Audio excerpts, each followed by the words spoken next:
அன்பான உள்ளங்களுக்கு வணக்கம்ங்க. இங்கே ஆத்தாளு மயனும் பத்திரத்தை அப்படியே பதுங்கி பதுங்கி எடுத்து கொண்டு போய் அந்த ஃபைனான்சியர்கிட்ட கொடுத்துட்றாங்க. பத்திரத்தை பார்த்தோன்னே ஃபைனான்சியருக்கு செம்ம சந்தோஷம். இதை சிந்தாமணி மேடம் பார்த்தா ரொம்ப சந்தோஷப்படுவாங்க அப்படின்னு நினச்சிக்கிறாங்க. நீங்கள் கவலையே படாதீங்கம்மா, உங்கள் பத்திரம் என்கிட்ட பத்திரமா இருக்கும் அப்படிங்கிறாங்க. ரொம்ப தேங்க்ஸ் சார், ஆனால் கண்டிப்பாக நாங்கள் அந்த பணத்தெல்லாம் கொடுத்துட்டு பத்திரத்தை மீட்டுக்குவோம். பார்த்துக்கலாம் கிளம்புங்க அப்படிங்கிறாங்க. என்ன பார்த்துக்கலாங்கிறான். ஏண்டா மனோஜ், கண்டிப்பாக கடனை அடைச்சிருவீங்களடா? அதெல்லாம் அடைச்சிருவோம்மா. ஏண்டா எப்படிரா பத்திரம் வந்து தெரிஞ்சிச்சுன்னா இங்கே கொண்டாந்து கொடுத்தது அப்பா நம்மளை தொலைச்சி போடுவாரேடா, அதுக்கெல்லாம் கட்டிடலாமா? இல்லைடா, வெறும் 17 லட்சம்னா பேங்க்லேருந்து இந்த பத்திரம் வந்துடும். இப்போ 17 லட்சத்தை கொடுப்பாங்களா இல்லை பூரா லட்சமும் கேட்பாங்களா? என்னம்மா இப்படி ஒரு குண்டை தூக்கி போகிறீங்க? ஆமாடா, பயமாக இருக்குடா. சரி பேசாமல் வா, காட்டி கொடுக்காத அப்படின்னு சொல்லிட்டு வீட்டுக்குள்ளே கமுக்கமாக போகிறாங்க. என்ன கோழி அப்படியே பம்மிக்கிட்டு போகுது, அடக்காக்க போகிற கோழி மாதிரி அப்படின்னு முத்து மீனாவும் நினைக்கிறாங்க. ஆனாலும் ஒன்றும் சொல்லாமல் போக, டே ஓடுகளி என்னடா அப்படிங்கிற, இங்கே பாடுறா முத்து, இப்படிலாம் பேசாதடா அப்படின்ட்டு போயிடுறாங்கன்னா வேகமாக பயந்துட்டு ஓடுறேன். என்ன நான் இப்படிலாம் பேசினா கோவிப்பானே, பேசாமல் போகிறானே, என்ன அர்த்தம் அப்படின்னு நினச்சிட்டு இருக்காரு. அடுத்து பார்த்தீங்கன்னா முத்து என்ன பண்ணுறாங்க, சரி சவாரிக்கு கிளம்புற மீனா அப்படின்ட்டு போகிறாங்க. சவாரிக்கு போயிட்டு ஒரு இடத்துல இறக்கி விட்டுட்டு வர்றாங்க. கரெக்டாக அந்த பேங்க் மேனேஜர் பார்க்குறாங்க. என்னப்பா முத்து, பரவாயில்லையே, உடனே பத்திரத்தை திருப்பிட்டீங்க. நான் கூட இன்னும் 2 வருஷம் ஆகும்னு நினச்சேன். என்னது பத்திரத்தை திருப்பிட்டம்மா, என்னென்ன சொல்கிறீங்க? அடே ஆமாப்பா, நேற்று வந்து உங்கள் அம்மாவும் அண்ணனும் வந்து பத்திரத்தை திருப்பிட்டு போனாங்களே அப்படின்னு சொல்ல, அது எப்படி எங்கள் அப்பா சைன் போடாமல் எப்படி திருப்ப முடியும்? அதான் சைன் போட்டு பத்திரத்தை கொண்டாந்து கொடுத்தாங்களே, அது உங்கள் அப்பா போடலையா? என்ன சொல்கிறீங்க? அப்போ எங்கள் அப்பா போட்டு கையெழுத்து போட்டு கொடுத்தாரா? ஆமாப்பா, பத்திரத்தெல்லாம் மீட்டிட்டு போயிட்டாங்க. அப்போ சொல்லவே இல்லை அப்படின்னு சொல்லிட்டு, சரிண்ணே ரொம்ப தேங்க்ஸ்ண்ணே அப்படின்னு சொல்லிட்டு வீட்டுக்கு வராங்க. அப்பா அப்படின்னு முத்து கூப்பிட, என்னடா நீ வந்து எப்போப்பா பத்திரத்துக்கு சைன் போட்ட, திருப்புறதுக்கு பணம் எப்படிப்பா கொடுத்தீங்க அப்படின்னு கேட்க, என்னடா சொல்கிற, தலையும் புரியாமல் வாழும் புரியாமல், பணம் எப்போ கொடுத்தேங்கிற, கையெழுத்து எப்போ போட்டேங்கிற? ஐயோ அம்மா, முத்துக்கு கண்டுபிடிச்சிட்டாம்மா, தெரிஞ்சிருச்சுமா. எப்படி எங்கே என்ன நடந்தாலும் இவன் கண்ணில் மட்டும் மாட்டுப்பட்டுருதுமா, அது எப்படிம்மா? அதான்டா, ஐயோ சாட்டை எடுக்க போகிறானே எங்கள் ஒப்பேன் அப்படின்னு விஜயாவுக்கு அப்படியே வயிற்றால பிடுங்குது. பார்த்தா, என்னடா சொல்கிற? ஆமாப்பா, இப்போ மேனேஜர் பார்த்தேன். ஆஹா, மேனேஜர் போட்டு கொடுத்துட்டானா? ஏண்டா நம்ம சொல்லிட்டு வந்திருக்கணும். ஐயோ இப்போ என்ன பண்ணுறது? அதானே, ஏங்க மாதம் வட்டி கட்ட போயில சொல்ல மாட்டாங்களா என்ன? அடுத்து முத்து இந்த மாதிரி சொல்கிறாரு. அம்மாவும் இந்த ஓடுகாலையும் போயிட்டு பத்திரம் திருப்பிட்டு வந்தாங்களா? என்ன விஜயா, முத்து சொல்கிறது சரியா? அது வந்து உண்மையை சொல்லு. ஆமாங்க அப்படின்னு சொல்ல, அப்படியே கோவை செல்ல மாதிரியே பம்முது. ஏதுடி உனக்கு பணம்? ஏது உனக்கு பணம்? அப்பா அம்மாவை அடிக்காதீங்க, நான் சொல்லிடுறேன் அப்படின்னு சொல்லிட்டு நடந்ததை பூரா சொல்கிறாங்க. ஓ, அந்த ஃபைனான்சர் உங்களை தனியாக பார்த்து கொடுத்தானா? இது எல்லாத்துக்கும் காரணம் அந்த சிந்தாமணியா? அப்போ அவள் தான் எல்லாம் சூத்திரதாரியா? அவள் தான் ஆட்டி வைக்கிறாளா? இங்கே பாடுறா, என் ஸ்டூடெண்ட்லாம் சொல்லாத, எனக்கு நல்லதுக்கு தான் சொல்லியிருக்கா. என்ன நல்லதுக்கு சொல்லியிருக்கா? அது வந்து அப்படிங்கிற, என்ன நினச்சிட்டு இருக்கீங்க அப்படின்னு அண்ணாமலை முத்தும் செம்மையாக கத்துறாங்க. ஏண்டி உனக்கு அறிவே இல்லையாடி? இல்லைங்க, நமக்கு உதவி தானே பண்ணா. என்ன உதவி பண்ணா? காசை கொடுத்துரு, அப்படியே நீங்கள் நல்லா இருங்கன்னு சொல்லிட்டு போனானா? பத்திரத்தை பதிலுக்கு வாங்கிட்டு தானே கொடுத்துருக்கேன். அப்போ அவன் நமக்கு என்னடி உதவி பண்ணான்? இப்போ 17 லட்சத்தில் பத்திரம் வீட்டுக்கு வந்திருக்குமே. இப்போ அவன்கிட்ட இருக்க ஏற்கனவே உள்ள கடை, இந்த கடை எல்லாத்தையும் அடைச்சா தாண்டி வரும். அதை அடைச்சிடலாங்க. வட்டி இல்லாத கடை தானே, வட்டி இல்லாமல் ஏன்டி அவன் உனக்கு கொடுக்கணும்? உனக்கு புரியுதா இல்லையா? ஐயோ இப்படி ஏமாந்துட்டு வந்துட்டுங்கிறீங்களே அப்படின்னு போட்டு சாத்துறாரு. கொஞ்சம் நேரத்தில் பார்த்தீங்கன்னா அவங்க வந்துடுறாங்க. அந்த ஃபைனான்சியர் பார்த்தோன்னே, என்ன அப்படி எதுக்கு இங்கே வந்திருக்கீங்க அப்படிங்கிற முத்து வந்து செம்மையாக கத்துறாரு. என்ன, அதான் பத்திரத்தை ஏமாற்றி வாங்கிட்டுல, அப்புறம் அதுக்கு வந்திருக்கா? அதெல்லாம் ஒன்றும் இல்லை. இந்த சார், மனோஜ் சார், உங்களுக்கு பெரிய ஆர்டர்லாம் கிடச்சிருக்கு. இனிமேல் பணங்கள்லாம் வருமானம் அதிகம் வரப்போகுது. அப்படிங்கல எனக்கு காசு சீக்கிரம் வந்துடும் சார், சீக்கிரம் நாங்கள் பத்திரத்தை திருப்பிக்கிறோம் அப்படின்னு சொல்ல, ஓ அப்போ எல்லாத்துக்கும் தெரிஞ்சிருச்சா வீட்டில்? அதெல்லாம் தெரிஞ்சிருச்சு அப்படிங்கிறாரு மனோஜ். பரவாயில்ல, நல்லதாக போச்சு அப்படின்ட்டு ஒரு பத்திரத்தை எடுத்து கொடுத்து இதில் சைன் போடுங்க அப்படிங்கிறாங்க. ஏயா உனக்கு, நீ வந்து சும்மாவே இருக்க மாட்டியா அப்படின்னு சொல்லிட்டு அண்ணாமலை கேட்குறாரு. அப்பா ஆரம்பிச்சிட்டேன்ப்பா, இந்த ஆள் வந்தாலே ஒன்று பத்திரம் ஒன்று காசு, நல்லவே மாதிரியே வந்துட்டு என்னம்மா ஆடுறாங்க அப்படின்னு சொல்லிட்டு இருக்கீங்களே. இங்கே பாருங்க முத்து, நான் உங்கள் குடும்பத்துக்கு நல்லதான் பண்ணியிருக்கேன். என்ன நல்லது பண்ணியிருக்கீங்க?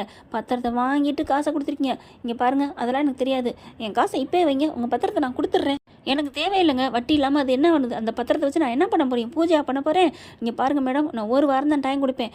ஒன்று காசு ஃபுல்லாக எனக்கு வந்தாகணும், இல்லையா நான் அந்த பத்திரத்தை வச்சு இந்த வீட்டை நான் சேல்ஸ் பண்ணிட்டு போயிட்டே இருப்பேன் அப்படின்னு சொல்ல, ஐயோ அப்படின்னு விஜயாவுக்கு நெஞ்ச பிடிக்குது. அப்படியே மனோஜுக்கு தாங்க முடியல, துடிக்குது. அம்மா என்னம்மா, நான் நொன்னம்மா, நான் தான் சொன்னேன்டா, கேட்டியா? இவங்களோட டார்கெட்டே அதான்டா, காசை கொடுக்குற மாதிரி கொடுத்து புழுவை போட்டு மீன் பிடிக்கிற மாதிரி பிடிச்சிட்டான் பார்த்தியா அப்படின்னு சொல்ல, அது சரி, அது வரைக்கும் நீங்கள் இன்னும் 1 வாரத்தில் தரேன்னு சொல்லி கையெழுத்து கையெழுத்து போடுங்க, கிழிச்சிங்க அப்படின்னு வாங்கி முத்து என்ன பண்ணுறாரு, பத்திரத்தை அப்படியே கிழிச்சு போடுறாரு. யோ யோ யோ அப்படிங்கிறாங்க. என்ன யோ இது என்ன 200 பத்திரமா, இந்தா காசு வேணா வச்சுக்கோ அப்படிங்கிறாரு. அடுத்து பார்த்தா இங்கே பாருங்கள், ஒரு வாரம் தான் ரொம்ப பேசுகிறீங்க அம்மா, எனக்கெல்லாம் ஒன்றும் தெரியாதும்மா, ஒரு வாரத்தில் காசு வேணும் அப்படிங்கிறாங்க. இங்கே பாருங்கள், நம்மக்கிட்ட பேசுன மாதிரி இருக்கட்டும், வட்டி இல்லாமல் நாங்கள் திருப்பிக்கிறோம், பொறுத்துக்கங்க அப்படின்னு விஜயா சொல்ல, டே முத்து ஏங்க சும்மா இருக்க மாட்டீங்களா அப்படின்னு இங்கிட்டு திரும்புது. என்ன அவன் நடிக்கிறான், அவனோட பிளானே இதுதான், நீங்கள் புரிஞ்சுக்காம பேசுகிறீங்களேம்மா அப்படின்ட்டு, அப்பா நீ இருப்பா அப்படின்னு.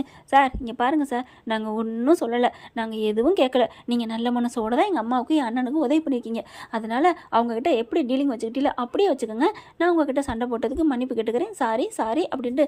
அப்பா வாப்பா நம்ம போவோம், அவங்க என்னென்ன போய்க்கிறாங்க அப்படின்னு போகிறாங்களா. அப்புறமா விஜயா பார்த்தீங்களா, அவன் பாட்டுக்கு போயிட்டான்ல, அப்புறம் என்ன விட்டுருங்க, நாங்கள் உங்களுக்கு எப்பவும் போல் காசை தந்து பத்திரம் திருப்பிக்கிறோம் அப்படிங்கிறாங்க. அதெல்லாம் முடியாது, என்ன நினச்சிட்டு இருக்கீங்க, எனக்கு காசு வந்தாகணும் அப்படிங்கிறாங்க. இல்லைன்னா பத்திரம் தரமாட்டேன். என்ன சார் இப்படிலாம் பேசுகிறீங்க, அப்போ என் மயன் சொன்ன மாதிரி இந்த வீட்டுக்காக தான் பத்திரத்தை வாங்குறீங்களா காசை கொடுத்து அப்படின்னு சொல்ல, ஆமாம் அப்படி தான், உங்களுக்கெல்லாம் நான் உதவி பண்ணுறதுக்கு யார், நீங்கள் என்ன அம்மாவா, அக்கா மகளா, மாமா மகளா, அட பாவி அப்படின்னு சொல்லிட்டு, இதெல்லாம் தெரியாது, ஒரு வாரம் தான், இல்லைன்னா நாங்கள் போலீஸோடு வந்து உங்களை அள்ளி தூக்கிட்டு போயிடுவாங்க அப்படின்னு சொல்லிட்டு போயிடுறாங்க. அப்படியே மனோஜும் விஜயாவும் அம்மா என்னம்மா பண்ணுறது அப்படிங்கல. அண்ணாமலை வராரு. நாங்கள் தான் சொன்னமே, படித்து சொன்னேன் கேட்டியா அப்படின்னு சொல்லல. என்னம்மா பண்ணுறது, அடுத்த வாரம் வந்துடுவானே, சரி பார்த்துக்கலாம் விடுறா, ஏதாவது பண்ணுவோம், ஒன்றும் பண்ண முடியாது, 80 லட்சத்துக்கு எங்கே போகிறது, அவன்கிட்ட சும்மாவது பாதி காசு தான், இப்போ பாதி லட்சம் மறுபடியும் 17 லட்சத்துக்கு கொண்டே அடை வச்சுட்டீங்க, மொத்தம் 30 லட்சத்திட்ட கொடுக்காம திருப்ப முடியாதுமா அப்படின்ட்டு போயிடுறாங்க.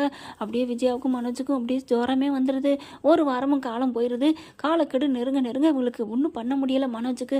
அம்மா என்னம்மா பண்ணுறது, இப்போ வந்துருவானேம்மா அப்படிங்கிறாங்க. என்னடா பண்ணுறதுன்னு சொல்லிட்டு இருக்கல. எஸ்கியூஸ் மீ சார் அப்படின்னு வராங்க. அப்படியே ஃபைனான்சியர் டிப்டாப்பாக வந்து, என்னாச்சு பணம் ரெடியா, எங்க 30 லட்சமா, 30 ரூபா கூட இல்லைங்க, ஏங்க நீங்கள் அப்படின்னு மனோஜ் சொல்கிறாங்க. அதெல்லாம் முடியாதுங்க, நீங்கள் கிளம்புங்க சார், இன்ஸ்பெக்டர் சார் அப்படிங்கிற போலீஸ் வருது, இவங்களை கைது பண்ணுங்க அப்படிங்கிறாங்க. விஜய் அவர் லேடிஸ் போலீஸும் மனோஜ் ஜென்ஸ் போலீஸும் அரெஸ்ட் பண்ணுறாங்க. ஐயோ என்னை விடுங்க அப்படிங்கிறாங்க. என்ன விடுங்கிற, காசு வாங்கிட்டு நல்லா செலவு பண்ணிவிட்டு ஒருத்தவங்களை ஏமாற்ற பார்க்குறீங்களா அப்படின்னு போலீஸ் அடித்து தூக்கி இழுத்துட்டு போகிறாங்க. ஐயோ நான் இல்லை, என்னை விடுங்கன்னு சொல்லிட்டு மனோஜ் கத்துறாரு. வீட்டுக்குள்ள ரூம் கலந்துக்கிட்டு, என்னாச்சுடான்னு எல்லாரும் ஓடுறாங்க. எங்கே போலீஸு, எங்கே அந்த ஃபைனான்சியர் அப்படின்னு சொல்லிட்டு நடுங்க. ஓ கனவா, அப்பா உன் பொல்ல கனவுலத்துக்கு போயிட்டான், ஒன்றும் இல்லை, ஏன்னா கனவுலையாவது நல்லதாக காங்க வேண்டியதாடா, டே போடா முத்து, நான் கனவுலாம் காங்கலடா, எனக்கு பயமாக இருக்குடா, அவன் போலீஸ் வந்துடுவானா. ஆமாம், நீங்கள் பண்ண தப்புக்கு போலீஸ்கிட்ட அனுபவிச்சு தான் ஆகணும், போலீஸ்கிட்ட இல்லை அந்த ஃபைனான்சியர் தான், உள்ளார போய் கம்பி என்னங்க பூரா காசையும் கொடுத்தா தான், இல்லைன்னா நாங்களும் போய் தெருவில் தான் நிற்கணும் அப்படின்னு முத்து சொல்கிறாங்க. அண்ணாமலை வந்துட்டு இருடா அப்படின்னு சொல்லிட்டு விஜயா பார்க்குறாங்க. ஏன் விஜயா அப்படி பண்ணுற, ஏங்க நீங்கள் இவன் பேசுகிறான்னு சும்மா எதுவும் பேசாதீங்க போங்க, அவன் கிடக்குறான், என்ன அவன் கிடக்குறானா, அவன் கரெக்டாக தான் பேசுகிறான், முத்துவும் மீனாவும் எவ்வளவோ சொன்னாங்க இந்த பத்திரத்துக்கெல்லாம் வேணாம், அது அங்கேயே பத்திரமா இருக்கட்டும், இவன்கிட்ட கொடுக்குற காசை கொடுத்துக்குறோன்ட்டு கேட்டிங்களான்னு சொல்லிட்டு செம்ம காண்டாகிறாரு.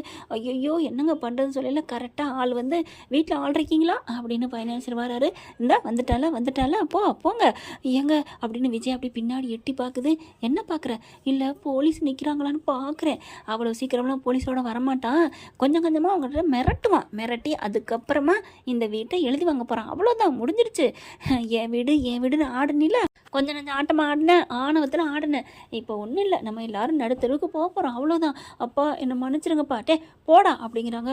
எங்க என்னை மன்னிச்சிருங்க, இப்போ அவர் வந்துட்டார், ஏதாவது சொல்லணுமே, வா சொல்லித்தான் ஆகணும் அப்படின்ட்டு வெளில வராங்க. என்ன பணம் ரெடியா அப்படிங்கிறாங்க. நீங்கள் ஒரு கொஞ்சமாவது மனசு வைங்க, நீங்கள் பணத்தை மெல்ல கொடுங்கன்னு தானே சொல்லி கொடுத்தீங்க, இப்போ என்னங்க இப்படிலாம் கேட்குறீங்கன்னு விஜயா சொல்ல, அதெல்லாம் முடியாதுமா, கிளம்புங்க வீட்டை விட்டு அப்படிங்கிறாங்க. கையெழுத்தை போடுங்க சீக்கிரம் கிளம்புங்க அப்படிங்கிறாங்க. அப்போ முத்து இருந்துட்டு, ஒரு நிமிஷம் நிற்கிறீங்களா அப்படிங்கிறாங்க. என்ன அப்படிங்கிறாங்க. எங்கள் கையெழுத்து இல்லாமல் எப்படி நீங்கள் இந்த வீட்டை எழுதி வாங்க முடியும் அப்படிங்கிறாங்க. ஏங்க உங்கள் அப்பா உங்கள் அம்மா உங்கள் அண்ணன் 3 பேர் கையெழுத்து போட்டிருக்காங்களே அப்படின்னு சொல்ல, 3 பேர் கையெழுத்து போட்டு கொடுத்தா அது மட்டும் முடிஞ்சிருமா என்ன அப்படிங்கிறாங்க. இங்கே பாருங்கள் நீங்கள் இதெல்லாம் தலையிடாதீங்க அப்படின்னு சொல்லிட்டு, அப்போ என் காசை வைங்க அப்படின்னு சொல்லிட்டு, போலீஸோட தான் நான் வந்திருக்கேன் அப்படி சொல்லி போலீஸை கூப்பிட்றாங்க. போலீஸ் வருது. ஐயையோ நான் கண்ட கனவு நினைவாகுதே அம்மா அப்படிங்கிறாங்க. என்ன ஃப்ரெண்ட் இப்படி போனால் நல்லா தானே இருக்கும், அதிகமாக ஆசைப்பட்ட விஜயாவுக்கும் மனோஜுக்கும் போலீஸ் தண்டனை கிடைச்சா பார்க்கவே சூப்பராக இருக்கும் அப்படின்னு நீங்கள் நினச்சிங்கன்னா காமெண்ட்ஸில் ஒரு கருத்தை தெரிவிச்சிருங்க ஃப்ரெண்ட்ஸ். தேங்க்யூ. இந்த வீடியோ உங்களுக்கு பிடிச்சிருந்தா தயவு செய்து லைக் பண்ணுங்க. இன்னும் அப்டேட்ஸ்க்காக சேனலை சப்ஸ்கிரைப் பண்ண மறக்காதீங்க. நம்ம கிட்ட இருக்க எல்லா சேனல்ஸோட லேட்டஸ்ட் வீடியோ அப்டேட்ஸ்க்காக மேல ரைட் சைட்ல காட்டுற லிங்கை கிளிக் பண்ணி வாட்ஸ்அப் குரூப்ல ஜாயின் பண்ணுங்க. உங்களிடம் விடைபெறுவது நான் உங்கள் மெஹர்.